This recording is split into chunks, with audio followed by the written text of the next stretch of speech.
ছাত্র জনতার গণঅভ্যুত্থানে গণহত্যার দায়ে দেশব্যাপী সাবেক প্রধানমন্ত্রী শেখ হাসিনা সহ আওয়ামী লীগ সরকারের মন্ত্রী, এমপি, দলীয় নেতা ও প্রশাসনের বিভিন্ন পর্যায়ের ব্যক্তিদের বিরুদ্ধে মামলা হচ্ছে।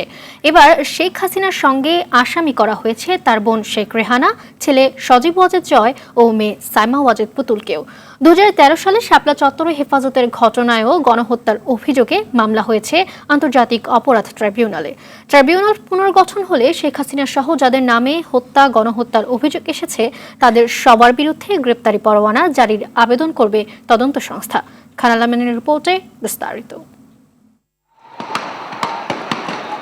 2013 সালে শাপলা চত্বরে হেফাজতের সমাবেশে গুলি চালিয়ে গণহত্যার অভিযোগ দায়ের করা হয়েছে আন্তর্জাতিক অপরাধ ট্রাইব্যুনালের তদন্ত সংস্থায়। সাবেক প্রধানমন্ত্রী শেখ হাসিনা, শাহরিয়ার কবির, মুনতাসির মামুন, ইমরানিজ সরকার সহ 19 জনকে আসামি করা হয়েছে অভিযোগে। কয়েকটা টিভির কয়েকজন ঊর্ধ্বতন কর্মকর্তা যারা তৎকালীন কার্যক্রমের সাথে জড়িত ছিলেন এবং এই গণহত্যা একটা মিথ্যা প্রচার এবং প্রোপাগান্ডা করেছিলেন। সেজন্য আমরা 2013 সালে বেশ কয়েকটি গণমাধ্যমের যারা নীতি নির্ধারক ছিলেন তাদেরকে আমরা এই মামলায় আসামি করেছি। এ পর্যন্ত শেখ হাসিনা সহ আওয়ামী লীগ নেতাদের বিরুদ্ধে হত্যা, গণহত্যার অভিযোগে আন্তর্জাতিক অপরাধ ট্রাইব্যুনালের তদন্ত সংস্থায় 3টি মামলা হয়েছে।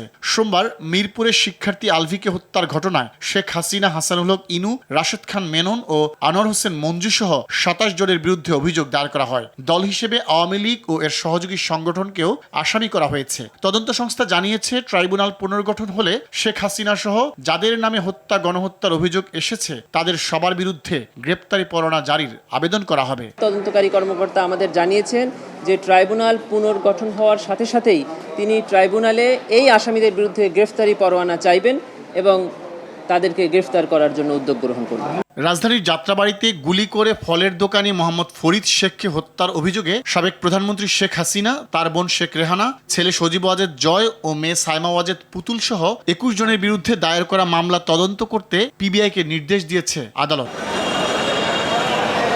রাজধানীর লক্ষ্মীবাজার এলাকায় গুলিতে কবি নজরুল কলেজের ছাত্র উমর ফারুক হত্যার অভিযোগে শেখ হাসিনা সহ 49 জনের বিরুদ্ধে সূত্রাপুর থানাকে মামলা নিতে নির্দেশ দিয়েছে আদালত। আদাবরে গার্মেন্টস কর্মী সোহেল রানাকে গুলি করে হত্যার অভিযোগে আওয়ামী লীগ সভানেত্রী সহ 25 জনকে আসামি করে মামলা হয়েছে। রংপুরে গুলিতে সাজ্জাদ হোসেন নিহতের ঘটনায় মামলা হয়েছে, যাতে শেখ হাসিনার পাশাপাশি আসামি করা হয়েছে তার বোন শেখ রেহানাকেও। রংপুরে অটো চালক মানিক মিয়া নিহতের ঘটনায়ও শেখ হাসিনা সহ 119 জনকে আসামি করে আদালতে মামলা হয়েছে। রাজশাহীতে শিক্ষার্থী আবু রায়হান নিহতের ঘটনায় সাবেক মেয়র খায়রুজ্জামান লিটন সহ অজ্ঞাতনামা আরো 1200 জনকে আসামি করা হয়েছে। মামলা হয়েছে কুমিল্লার সাবেক সংসদ সদস্য আকম বাহাউদ্দিন বাহার ও তার মেয়ে সাবেক মেয়র তাহসিন বাহার সূচনা সহ অজ্ঞাত আরো 150 জনের বিরুদ্ধে।